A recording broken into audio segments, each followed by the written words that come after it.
Muy buenos días, bienvenidos a Telematutino 11. Consiste en un gran placer que ustedes nos dispensen su atención a esta hora de la mañana. Hace unos días tuvimos en el programa para anunciar una actividad a un economista que nos pareció muy interesante. Se trata del señor Alejandro Crisanti.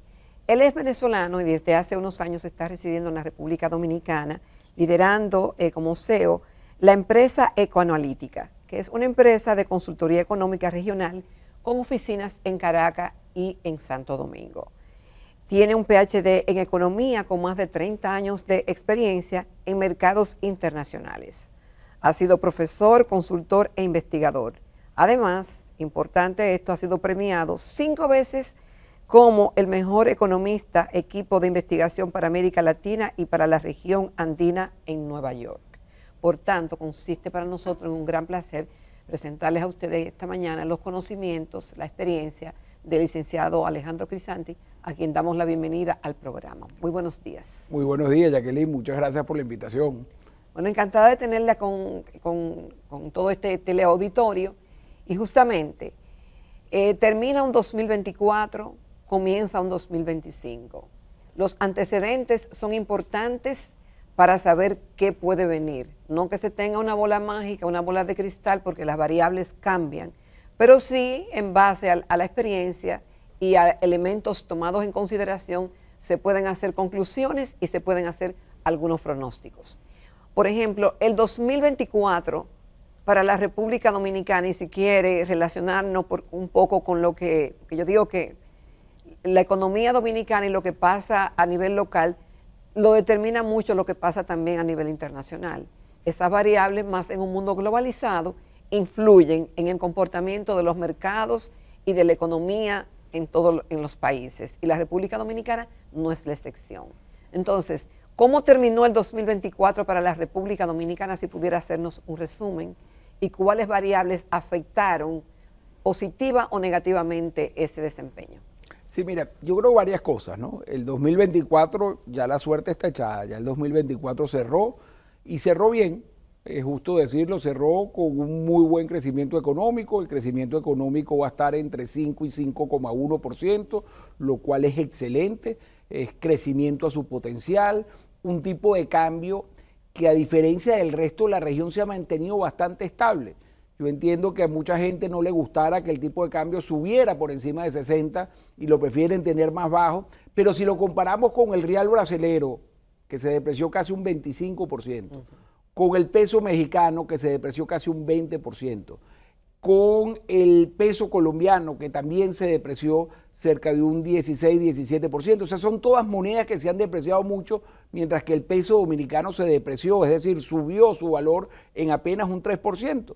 Es decir, es una moneda que se ha mantenido como de las monedas más estables de la región. Entonces, a pesar de las críticas que hacen algunos comunicadores y algunos analistas de que el tipo de cambio está subiendo, y algunos dicen que dice un 3, algunos dicen que ha subido con relación al mismo periodo un 6%. Aún si fuera un 6%, es mucho menor que esos países que usted acaba de mencionar. Efectivamente, es bastante menor de lo que hemos visto en otros países y va cerrando con un tipo de cambio hoy que es de las monedas más estables de América Latina, con un crecimiento por encima de su potencial, va a crecer por encima del 5%, una inflación que está en el rango bajo de la meta, que es una meta del 3%, 4 más menos 3, más menos 1, perdón, es decir, va a cerrar cerca del 3%. Entonces, son todas cifras muy positivas. O sea, son 3 cifras de verdad que son bien importantes, bien elogiosas, sobre todo cuando vemos una América Latina que en vez de crecer un 5,1 debe estar creciendo entre un 2,5 y 3 en promedio, es decir, crece casi el doble la República Dominicana. Una inflación que sí puede estar cerrando más o menos, a excepción de algunos países, en niveles similares a lo que cierra República Dominicana y, como comenté, unas monedas que se vienen depreciando de manera muchísimo más rápida en los otros países que en América Latina, que en República Dominicana. Sin embargo, en este 2024, y tenemos una tarea pendiente desde el 2012, cuando se suscribió la Estrategia Nacional de Desarrollo, que contemplaba una reforma fiscal. Y se fue posponiendo por razones obvias, por razones políticas. Y cada candidato presidencial en la campaña que vimos en este 2024 decía sí o sí a una reforma fiscal. obvio que el presidente Abinader también suscribió ese compromiso, pero no pudo materializarlo por el contenido de la reforma. Entonces, un país que estamos a un escalón de lograr las condiciones para ser un país de grado de inversión. De grado de inversión. Parecería, entonces, como ilógico, si tenemos tan buenas cifras, tan buenos números, y como dice el Fondo Monetario Internacional en su reciente informe, tenemos sostenibilidad financiera. Entonces ahí como que hay que contraponer, es decir, estamos muy bien, pero necesitamos una reforma. No se hizo la reforma, pudiéramos decir que hay las condiciones para poder seguir navegando bien en la economía sin esa reforma. Mira, dos cosas, ¿no? La primera, yo creo que hay un gran consenso de todos los economistas de República Dominicana donde hace falta una reforma fiscal, que la reforma fiscal es necesaria y que es necesario crear un gran acuerdo nacional con respecto a este tema. ¿Qué ocurrió? Porque no es solo un tema político, yo creo que aquí hubo mucha preparación del sector privado de decidir quién paga la reforma. Y es que, Jacqueline, en países tan desiguales, hacer una reforma fiscal es muchísimo más complicado. Aquí tenemos no solo desigualdad de ingresos, de gente que está con altísimo ingreso, gente de clase media que muchas veces está casi que en el umbral de ser un poquito por arriba nada más de lo que puede ser la parte de la pobreza, y tienes adicional a eso desigualdad en la parte de sectores. Hay sectores de punta que vienen creciendo muy bien, que vienen siendo muy competitivos, sector turismo, sector telecomunicaciones, pero hay otros sectores que vienen un poco más rezagados, ¿ok? Y sectores que necesitan de inversión en infraestructura, por ejemplo, en el caso de construcción, sectores como el agrícola que necesita también mejora en esa parte. Entonces, aquí la pregunta termina siendo, bueno, ¿quién paga la reforma? ¿A dónde se quitan los beneficios? Porque ciertamente si un sector, por ejemplo turismo, ha recibido 30 años de beneficios fiscales, y por supuesto todos hemos visto la transformación de los polos turísticos de República Dominicana, bueno, la pregunta que queda en el aire es, ¿esto sigue siendo una industria naciente?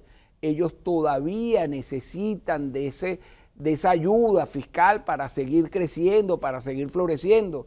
¿Será que a lo mejor hay unas áreas geográficas que sí necesitan de esos beneficios fiscales en lugar de toda lo que puede ser la parte del sector? Entonces yo creo que ahí se van estableciendo preguntas y se van estableciendo incógnitas que están. Yo desafortunadamente, y la experiencia de América Latina, cuando un país no realiza la reforma fiscal en los primeros meses de gobierno, cuando ese país no logra ponerse de acuerdo y aprobar esta reforma fiscal, aquí se aprobó una reforma constitucional, una reforma laboral, no pudieron con la tercera, no pareciera que hoy hay una reforma fiscal. Nosotros vemos difícil que en los próximos 4 años se vaya a aprobar. No la aprobaron. No se ha aprobado la reforma laboral. No se ha aprobado y pareciera que no se va a aprobar porque recientemente el sector empresarial dijo que no estaba de acuerdo porque se había eliminado el tema no contemplaba el tema de la cesantía y que por tanto ellos entendían que era el principal tema y que no se había consensuado. Sí, efectivamente con el tema de la cesantía todavía no hay un acuerdo. Habría que ver, yo sí todavía tengo fe de que se pueda aprobar la reforma laboral, pero la reforma fiscal sí definitivamente no se aprueba, ni veo al gobierno con la intención de volver a poner sobre la mesa una reforma fiscal. En los primeros 4 años de gobierno hubo muy poco avance en temas de reducción de la evasión y en temas de reducción de temas de fiscalización, de poder fiscalizar a los usuarios. Entonces yo veo poco avance allí y creo que vamos con esa debilidad los próximos 4 años. Pero si vamos, sí, señor Crisanti, si estamos tan bien económicamente, es decir, con estabilidad en la moneda, con una baja inflación y con un crecimiento espectacular, cualquiera diría entonces, ¿para qué la reforma? Si somos sostenibles con nuestras finanzas, ¿por qué la reforma? Entonces, y también mi pregunta, si sin reforma, si hay otras maneras de cómo reorganizar todo lo que ingresa con una distribución distinta, sin reforma, pudiera ser también, me pregunto yo. Sí, mira, la respuesta desafortunada es que no sí hace falta la reforma. ¿Y por qué hace falta la reforma? Porque como una buena familia hemos vivido de la tarjeta de crédito. Hemos tenido una serie de gastos en educación, en salud, en seguridad, en infraestructura. Todos son gastos, estos gastos son muy necesarios. Se puede mejorar un poco de eficiencia, pero ahí en esos 4 sectores, salud, educación, infraestructura y seguridad, nosotros ahí estamos hablando que se va más del 100% de los ingresos, ¿ok? Y pago de deuda es el otro rubro que es muy importante. ¿Qué ha pasado en los últimos 20 años? En los últimos 20 años hemos vivido, como digo yo, como una familia que vive de la tarjeta de crédito, que vive del crédito, que vive del endeudamiento. Hemos ido a los mercados internacionales, a Nueva York, a pedir prestado. Y esa deuda ha pasado de 5.000 millones de dólares en el 2000 a niveles de 75.000 millones de dólares que está actualmente. ¿Y qué pasa si reorganizamos ese presupuesto? Porque usted pone lo de la tarjeta, me parece fantástico el ejemplo. Pero cuando esa tarjeta se dispara, también yo tengo que reducir los gastos y ver qué es lo importante y qué es lo no importante, o qué yo puedo hacer y qué yo no puedo hacer. Entonces, en un país no se puede hacer ese ejercicio. Mira, no, por supuesto que se puede hacer y te lo hago. 25% pago de intereses, no de capital, pago de intereses de la deuda, que es básicamente pagar el saldo mínimo en la tarjeta de crédito. 25% de los ingresos se van en solo el pago de intereses. Me queda un 75%. Ajá, 25% más se va en tema de educación. ¿Ok? El 4% del PIB que se dedica representa el 25%. Representa un 25% adicional. Estamos hablando ya de 50%. Después tienes en el sector salud, seguridad e infraestructura, y al final el último que queda, el que siempre se termina descuidando allí, entonces son las inversiones en infraestructura. Entonces tienes salud y seguridad que se llevan aproximadamente un 40% más de ese presupuesto. Estamos hablando 90% en estos 4 rubros que son difíciles de bajar, que es necesario mejorarlo, pero en términos de calidad, no de ahorro de mucha parte de esos recursos, por lo menos en mi modesta opinión. Entonces es difícil de allí realmente poder extraer recursos. Si nosotros comparamos con otros países internacionalmente, lo otro que nos damos cuenta es que el gasto es relativamente bajo. El de República Dominicana es un gasto que, si lo comparamos con el gasto del promedio de la región gasta en promedio casi un 25% del PIB. República Dominicana está gastando en alrededor de un 20, un 21%.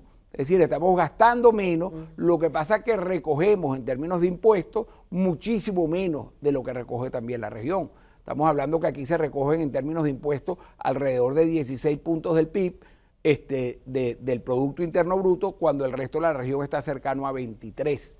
Entonces yo creo que son ambas cosas lo que nos hace indicar que es necesario una reforma fiscal, desafortunadamente, y lo tengo que decir, más del lado del ingreso que del gasto. Bien, con su permiso, vamos a hacer la primera pausa y en breve regresamos. Esto se pone más interesante. Continuamos en Telematutino 11. Estamos conversando esta mañana con el economista Alejandro Crisanti. Él es CEO de Ecoanalítica, consultora de economía regional con oficinas en Caracas y en la República Dominicana. Obviamente que a veces es muy bueno contar con la visión, no solamente de un experto en economía que conoce la región y demás, pero alguien de fuera que no nos vea, porque a veces nosotros somos muy indulgentes con nosotros mismos y quizás vemos la cosa con un poco de pasión por ser parte de aquí. Por eso la visión de una persona de otro país y que ha trabajado que puede hacer modelos comparativos es interesante. En el caso de la República Dominicana, que tenemos tanta nómina pública, es decir, hay muchos empleados públicos, que tenemos tantos ministerios, tantas instituciones, ¿qué comparación le merece o qué opinión le merece esta realidad nuestra con relación al impacto que tiene sobre la economía y el manejo de las finanzas públicas, esto con relación a otros países?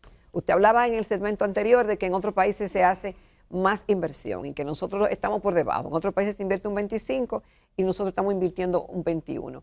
Con relación a ministerios, nómina pública, etcétera, instituciones, ¿qué nos puedes decir al respecto? Mira, en números de empleados públicos digamos, por el promedio de lo que puede ser la población, están más o menos igual que el resto de la región. Es un promedio, digamos, que es muy similar, porque de nuevo, países que son muy desiguales, que tienen esta alternabilidad democrática, que tienen esos cuadros políticos dentro y alrededor del país suelen cometer ese mismo error. Al final de cuando llegan a gobierno, tienden esta sobrecontratación en la parte de empleados, pero de ahí no es mucho. O sea, imaginémonos de intentar recortar ahí y hablar de 200.000, 300.000 despidos, que tiene que ser una cifra más o menos de esa índole para poder realmente mejorar el tema fiscal. Estaríamos hablando de 200, 300.000 empleados y el impacto social que eso tendría. Eso no lo estamos recomendando de ninguna manera. Lo que sí hay, Jacqueline, y te abro una puerta de un reto pendiente que tiene República Dominicana, que es el sector eléctrico.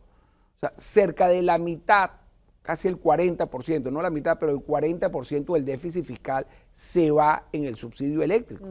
Se va porque el Estado dominicano tiene grandísimas pérdidas, cerca del 36%. ¿Okay? De la energía que compran las distribuidoras no se cobra, no se factura.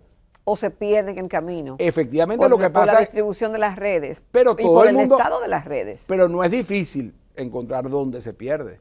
O sea, es muy fácil saber cuáles son esa red, cuáles son esas poblaciones donde tienes muchísima mayor pérdidas de lo que tienes en toda la parte del resto de la economía. Entonces, allí hay que ponerle un poco más de capacidad institucional, donde hay que invertir un poco más y donde tiene que haber, por supuesto, un poco más de voluntad política. Porque a mí el problema de la electricidad aquí en República Dominicana se me parece mucho al de la gasolina en Venezuela, que era como intocable, que era algo que iba a producir una gran explosión social, etcétera, si se tocaba. Y aquí es parecido. Tengo 25 años, afortunadamente, viniendo a República Dominicana, encantado con este país, pero tengo 25 años oyendo la necesidad de poder cobrar la energía eléctrica, la necesidad de reducir esas pérdidas en la parte eléctrica, y ciertamente en los últimos 5 años se ha venido incrementando. Los últimos 5 años pasamos de unas pérdidas de 26, 27%. Y llegaron a 22 en un momento. Bueno, 27, perdón. 27% sí. A 36, y este año estamos proyectando nosotros que puede cerrar en 37,5, 38. Entonces estamos hablando ahí que hay casi 1,5 del PIB, es decir, unos 1.800 millones de dólares que pueden haber ahí que se están perdiendo. Porque ¿qué pasa con el que se roba la electricidad, con el que no paga la electricidad? ¿Qué pasa con él? Bueno, posiblemente tiene aires acondicionados, posiblemente no sea nada a veces eficiente. Ponen industria en esos barrios, pero instalan una industria porque tienen la facturación ahí, el kilo como se vende es mucho más económico. Y se instalan talleres y otras industrias que sí tienen una alta demanda de consumo eléctrico. Efectivamente. Por ejemplo. Efectivamente. Pero esa es una parte, porque también tenemos las redes y las redes están en malas condiciones. Por una tubería de 1 pulgada no se puede pasar algo que es de 2 pulgadas. Entonces, ¿por dónde usted comenzaría? ¿Por cobrar o por arreglar las redes? Mira, yo creo que hay que, ¿cómo se llama? Nosotros en Venezuela decimos que hay que masticar chicle y caminar al mismo tiempo. Yo creo que hay que atacar el problema de las dos formas y empezar a ver algún tipo, no necesariamente una sola solución, pero como tienen... Porque para las dos hay que invertir en medidores, en personal o en equipos, tecnología. Bueno, por eso hay que invertir. O en todo lo anterior. Hay que invertir en tecnología, hay que cobrar, hay que racionalizar el servicio en algunas zonas. Y hay una palabra, de nuevo, que yo no lo haría, pero si fuera probando, se podrá traspasar parte de la distribución al sector privado. Estará el sector privado dispuesto a asumir el reto de buscar cobrar, etcétera, la electricidad. Habrá la voluntad política para que ese traspaso al final al sector privado tenga todo el apoyo en términos de seguridad para reducir las pérdidas. O sea, pero este es un reto que hay que planteárselo completo, porque al final terminas con muchas ineficiencias. O sea, cuando hay pérdidas tan altas en un sector, bueno, muchos dominicanos, mucha gente del sector privado, muchas empresas estarán diciendo, bueno, ¿por qué voy a pagar yo? Si estamos hablando casi el 40% de los usuarios de la electricidad pero la están pagando. Hay personas que no tienen esa opción porque el día que no la pagan se la cortan al día siguiente, se les suspenden el servicio. Efectivamente, pero está todo este incentivo, como bien lo comentaste al principio, Jacqueline, de empresas que podrían estar situadas en otras partes y que terminan poniendo su taller, su oficina, su industria en unos sectores porque saben que no van a pagar la electricidad. Entonces, aquí de nuevo, esto es un incentivo perverso cuando se producen estas grandes pérdidas. Al final hay enormes ineficiencias detrás de ello y creo que hay que tenerle mucha voluntad política y mucha voluntad técnica, y habría que ver, y es una pregunta que hago, no es una afirmación, es una pregunta que hago, si hay espacio para el sector privado, si hay espacio para transferir y para poder ir comparando la eficiencia del sector público con la eficiencia del sector privado, para realmente poder determinar si se puede, en este caso, hacer y buscar otras soluciones. Cuando hablábamos del plan de modernización que tiene el gobierno para fusionar y reducir algunas instituciones que están duplicadas, el tema no es solamente la nómina, el tema es que hay instituciones que tienen mandatos muy parecidos una de otra, entonces no tienen sentido o que deben unificarse. Esas fusiones, para hacerla más eficiente, ¿cómo usted la ve? Mira, yo estoy muy de acuerdo con la parte de las fusiones. Siempre en los ministerios y en las funciones estatales hay como una sobrerepresentación de sectores. Por ejemplo, esta fusión del Ministerio de Economía con el Ministerio de Finanzas yo creo que es muy positiva. La pregunta es si realmente logra tener eficiencias aguas abajo. Y ahí es donde yo tengo dudas. ¿Y quién encabezaría entonces? ¿Y quién encabeza? Por supuesto, en la parte de poder, cuál de las dos termina siendo más importante. Pero ahí tampoco nos sirve fusionar de nombre. Es decir, fusionamos dos ministerios, los convertimos en uno, de cada ministro sacamos un viceministro, pero al final no hay realmente una reducción de personal, hay unas grandes ganancias en la parte de eficiencia. Entonces ahí yo creo que eso es un reto pendiente, como habíamos hablado, el reto de mejorar las cuentas fiscales. La mayoría de los economistas lo que hemos dicho es, bueno, ¿qué país queremos? ¿Cuál es el país que queremos en términos de infraestructura? Y uno lo siente, hay deterioro en la infraestructura del país porque ha habido una reducción en la inversión de capital. La autopista a Santiago creo que necesita de inversión. Se le está trabajando ahora mismo la ampliación de la autopista Duarte. Sí, de la Duarte necesita definitivamente no solo la ampliación del lado de Santiago, sino un mantenimiento general de la autopista creo que es necesario, al igual que la que va hacia Punta Cana, etcétera. Entonces, aquí el tema es si no se invierte, o sea, el eslabón que siempre se utiliza para cuadrar es la inversión en infraestructura.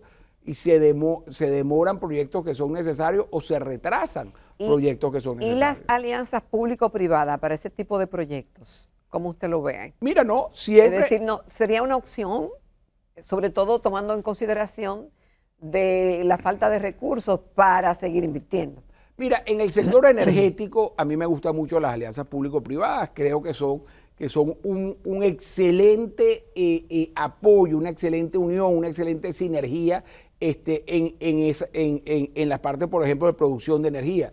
En la parte de infraestructura le tengo menos pasión en la parte. Me gusta que haya participación privada, sí, pero es más difícil que el sector privado pueda retribuir, o sea, obtener su utilidad a la hora de construir una gran obra. Si la obtiene, hemos tenido malas experiencias en el pasado. Efectivamente. Y han tenido, bueno, esos llamados peajes sombra, entonces terminan siendo un problema y después hay que pagarlo. Pero si se negocia bien al principio, de repente sí. Y si las cifras que se ofrecen en las proyecciones son reales, sí, pudiera ser. Sí, mira, las autopistas y carreteras en general, la red vial, tiene lo que los economistas llamamos externalidades positivas.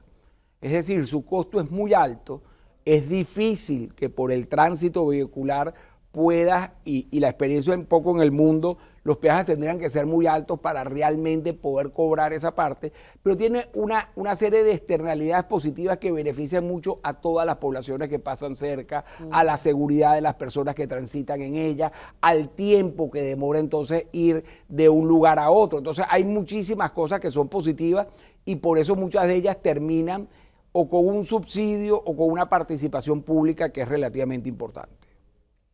Bien, recientemente el presidente de la República en una locución dijo que una de sus metas para el 2028 es que en la República Dominicana haya cero hambre.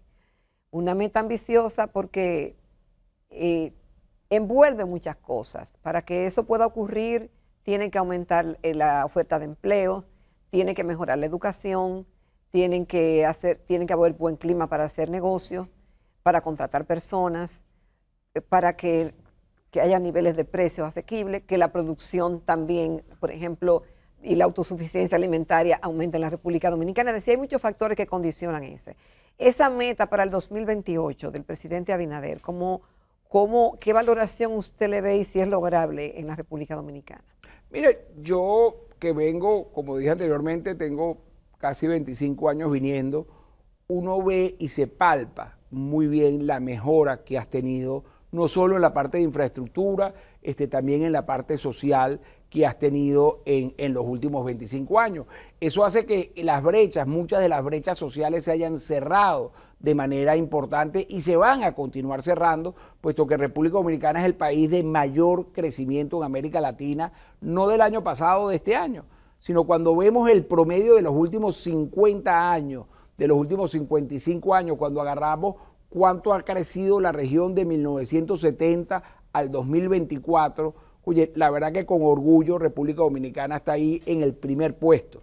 Ciertamente es una región que no crece mucho, pero de todas maneras estar allí, ese crecimiento potencial del 5% se traduce en que los hijos son más ricos que los padres y tienen mejor educación que los padres, que por supuesto los hijos y los padres han tenido mejor educación, mejores posibilidades y mejores oportunidades que sus abuelos. Entonces, acordémonos en la mayoría de las familias dominicanas qué nivel de educación y qué nivel de riqueza, qué nivel de poder adquisitivo tenían los abuelos, cuáles los padres y cuáles los hijos actualmente. Y ahí vemos una mejora bien importante en la parte social. Yo creo que sí se puede seguir reduciendo mucho esa brecha, llegar a establecerse esa posibilidad de tener hambre cero en el 2028. Pero con una estrategia, es decir, porque hemos crecido, pero para lograr un objetivo tiene que haber una estrategia. Y obviamente el presidente hizo anunciado, pero no nos dijo cómo se iba a lograr eso. Es necesario que ese crecimiento baje más a la economía, como dicen, tenga ese efecto colador sobre los diferentes sectores y que se vaya permeando más dentro de la parte de región social. Pero no llega para abajo. Esta vez es reducir el hambre cero, pero ¿cómo lograr eso? Si hemos crecido y somos líderes, ¿qué como observador de fuera y ya de adentro aquí ve que por qué no se logra en nuestro caso? Mira, se viene logrando, pero se viene logrando más lento de lo que uno desearía. Yo creo que eso es lo importante. Más lento con relación al crecimiento. Con relación al crecimiento, estás teniendo niveles de concentración de riqueza relativamente importantes. Estás desafortunadamente con un país que puede ser un poco más desigual de lo que era anteriormente, pero eso de que no llega abajo tampoco es verdad. Va llegando y tienes claras cifras de mejoras. Por ejemplo, en los últimos 4 años, el salario en términos reales, medido como poder adquisitivo, ha mejorado en un 15%. Es decir, tienes mayor posibilidad ese salario promedio de poder comprar cosas y medios que mejoran en esa parte de lo social. Sin embargo, efectivamente, lo que se lleva el sector trabajo en términos de salario hasta ahora ha sido menor a lo que se lleva ese crecimiento en términos de capital. Y con su permiso, vamos a otra pausa y en breve retornamos. Continuamos conversando esta mañana en Telematutino 11 con el economista Alejandro Grisanti. Es CEO de Ecoanalítica, que es una consultora económica regional con oficinas en Caracas y en la República Dominicana. Tiene un PhD en economía, más de 30 años de experiencia en mercados internacionales y ha sido premiado en 5 oportunidades como mejor economista y equipo de investigación para América Latina y para la región andina en Nueva York. Obviamente, ya hemos visto, claro, hemos enmarcado esta conversación circunscrito a nuestro país, a la República Dominicana. Pero tenemos que ver también, y en el 2024, vamos ahora a ver en el 2025. En el 2024 tuvimos numerosas elecciones en varios países del mundo y muchas de ellas en América Latina, que en cierta forma determinan un perfil de la economía en sus respectivos países. Ahora comienza el 2025 con grandes retos y cambio en lo que se llama la potencia en Estados Unidos, donde Donald Trump asume como presidente de la República, y eso supone quizás un cambio. Y la dinámica que hay con las posibilidades de guerra, algunos dicen que eso es imposible, otros dicen que hay posibilidad, pero hay situaciones internacionales que obviamente repercuten en las economías de los países y nosotros no somos la excepción. ¿Cómo se proyecta el 2025 en términos económicos para la República Dominicana y para la región? Sí, Jacqueline, gracias por la pregunta, excelente. Yo creo que hay 3 grandes retos que enfrenta el mundo. El primer reto es Donald Trump, que va a cambiar, va a cambiar la forma de hacer economía en el mundo. Y yo creo que va a tener un impacto bien importante en términos migratorios. Yo creo que aquí va a haber un cambio en la política migratoria, sobre todo con lo que era la administración Biden. Y un segundo cambio bien importante que tiene que ver con el sector comercial. Hoy por hoy, lo que ha dicho el presidente Trump es que trae sobre la mesa la posibilidad de subir aranceles. Entonces, todo este tema que le ha venido apostando muy fuerte a República Dominicana y que le ha venido apostando muy fuerte la región, porque México también ha sido muy importante para México, que se llama el nearshoring, el friendshoring, que es producción cercana, producción entre amigos. Eso posiblemente va a entrar en un letargo, va a ralentizarse un poco. Algunos entienden que no, que se podría acelerar. Mira, no estoy de acuerdo con esa visión. Yo creo que la visión del presidente Trump de poner América primero no es América de todos los americanos, es de los estadounidenses. Y que muchos de los incentivos que pueda tener para, por ejemplo, una apuesta fuerte que está haciendo República Dominicana en el mercado de los semiconductores, va a buscar incentivos para que esos semiconductores sean producidos, como ya viene pasando en Arizona, en Texas, en términos de allí. Lo que sí es cierto, Jacqueline, es que la animadversión del presidente Trump contra China es tan grande que sí se deberían producir y continuar produciéndose oportunidades en la región y oportunidades en República Dominicana. Justamente debido a que las últimas administraciones que han habitado en la Casa Blanca no han mirado para América Latina y el Caribe, y si lo han hecho es como para temas muy puntuales.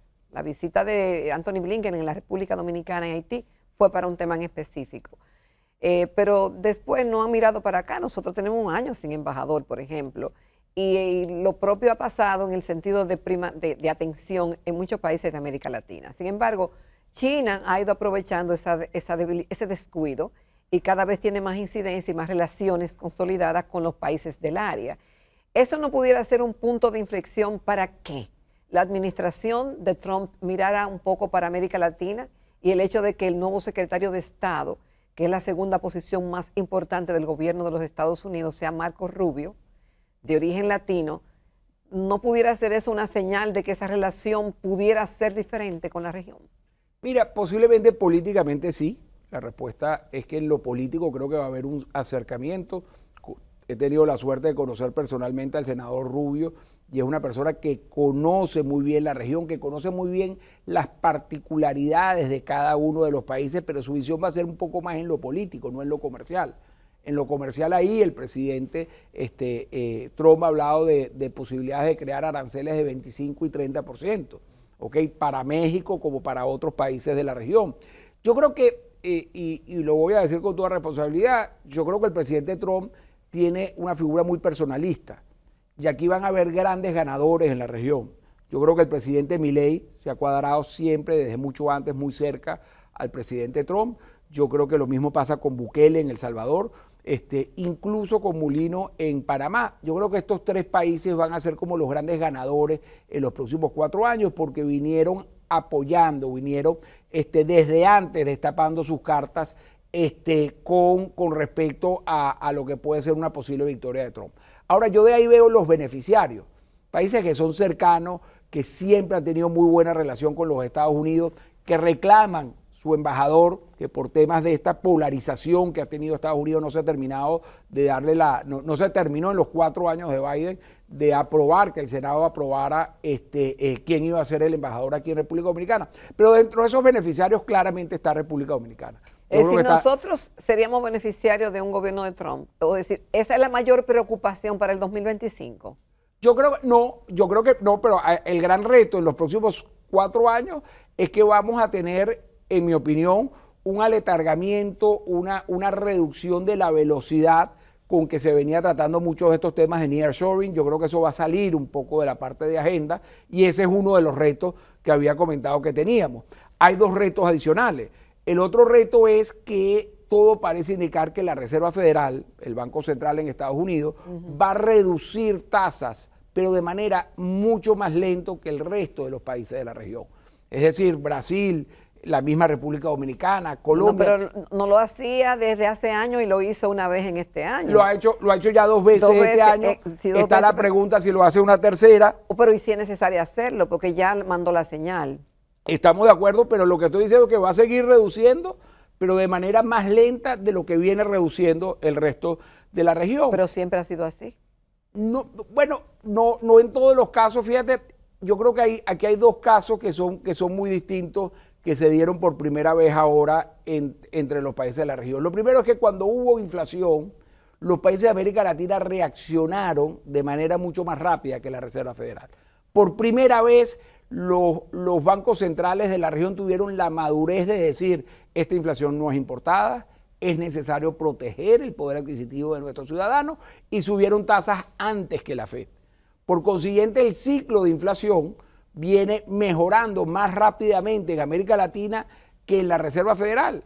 Y ahorita cuando tienes esa reducción de tasas, que se está produciendo de manera más fuerte en América Latina que en la Reserva Federal, lo que te lleva es que vas a tener presión hacia la fortaleza del dólar, que era lo que quería comentar. Vas a tener una mayor presión de devaluación en la mayoría de los países de la región, cosa que ya hemos venido viendo. Es lo que explica. Eso encarece los productos. Eso al final encarece los productos importados y depende un poco del Banco Central evitar ese efecto traspaso sobre los precios en la parte nacional.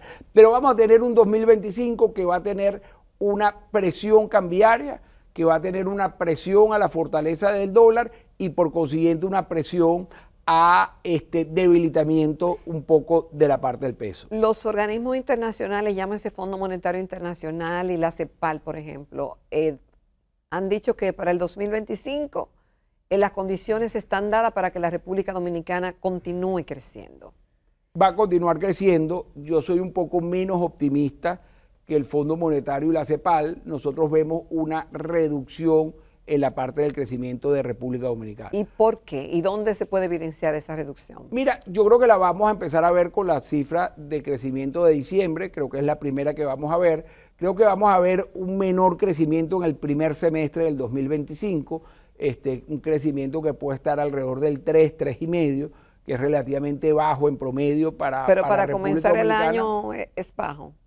Para comenzar el año es bajo. Cuando tú creces con respecto al primer semestre del año anterior, creces un 3,5, es un crecimiento que es bajo y sobre todo que te marca mucho lo que puede ser el final de año. ¿Por qué usted ve que va a ocurrir eso? Yo creo que hay 2 razones principales. La primera, esta que te comenté, de fortalecimiento o una tendencia de fortalecimiento del dólar, que vamos a tener un dólar más fuerte y que las tasas de interés de mercado, que es la parte importante, la tasa de interés que pagan por los préstamos aquí en República Dominicana, se va a mantener en niveles relativamente altos. Pero paréntesis, en la primera parte del programa usted nos dijo que la moneda nuestra, es decir, frente al dólar con relación a varios países del área, ha sido de la que menos ha sufrido. Entonces, ¿por qué en el primer trimestre del 2025 sí puede haber una mayor afectación? No, aquí lo importante, para poder mantener esa estabilidad que hemos tenido durante este año,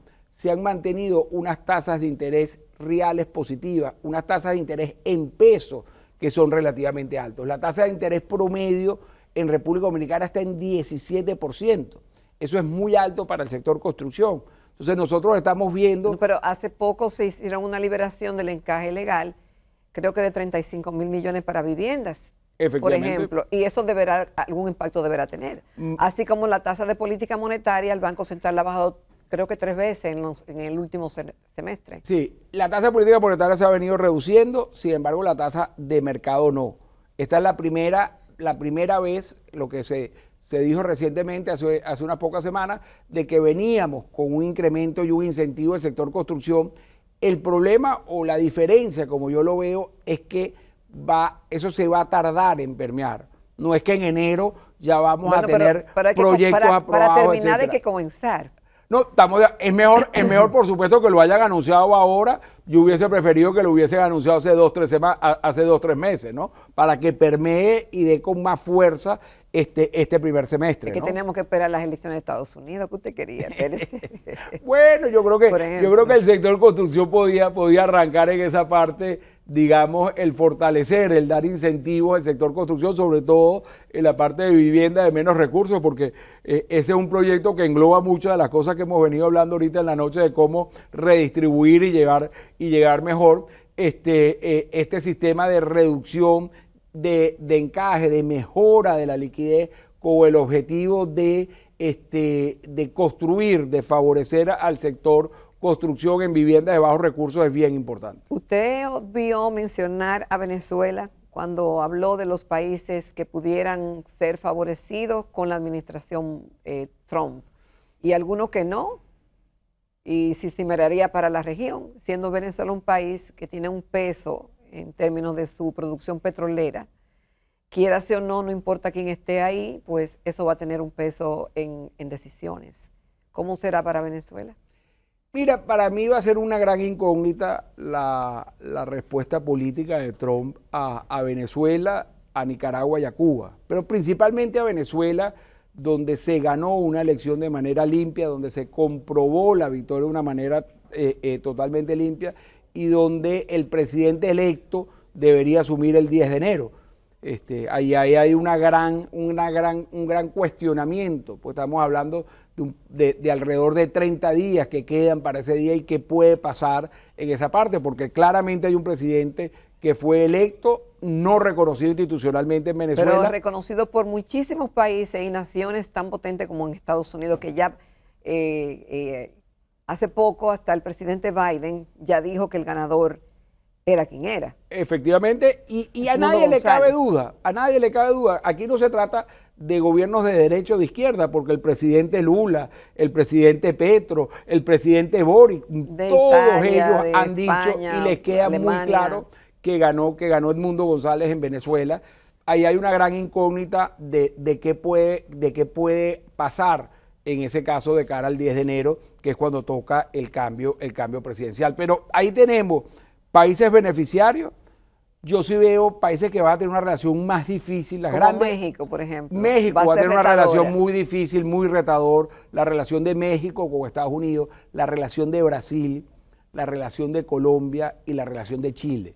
Yo creo que son 4 países que al final son de las 4 mayores economías de América Latina y que no van a tener una relación fácil con Estados Unidos en los próximos 4 años. Y para los países de la región, que obviamente influyen mucho, cuando hay dinamización en las economías de otros países, de una u otra forma repercuten en nosotros, en el comercio, en el turismo, en ese intercambio que se da. Entonces, si le va bien a los otros, también nos puede ir mejor a nosotros, valga la redundancia. ¿Cómo ve el panorama económico para los otros países de la región? Bueno, nosotros vemos una economía que va a crecer también en América Latina un poco más lento, que va a seguir teniendo un poquito más. Hay retos de cara al 2025. La ralentización continúa. La ralentización y vas a tener todavía este tema de presión cambiaria, ¿no? O sea, el real brasileño llegó, digamos, a su pico en términos de devaluación recientemente y posiblemente se devalúe un poco más, igual con el peso mexicano o con el peso colombiano. O sea, tenemos un 2025 desafortunadamente con muchos retos, un 2025 que no va a ser fácil y por eso vemos de alguna manera que República Dominicana va a crecer más en torno al 4%, que está por debajo del potencial que en lo que creció este año del 5%. ¿A cuáles factores debemos estarle dando seguimiento y teniendo en cuenta a nivel global, macro, para ver realmente el ritmo que va teniendo la economía?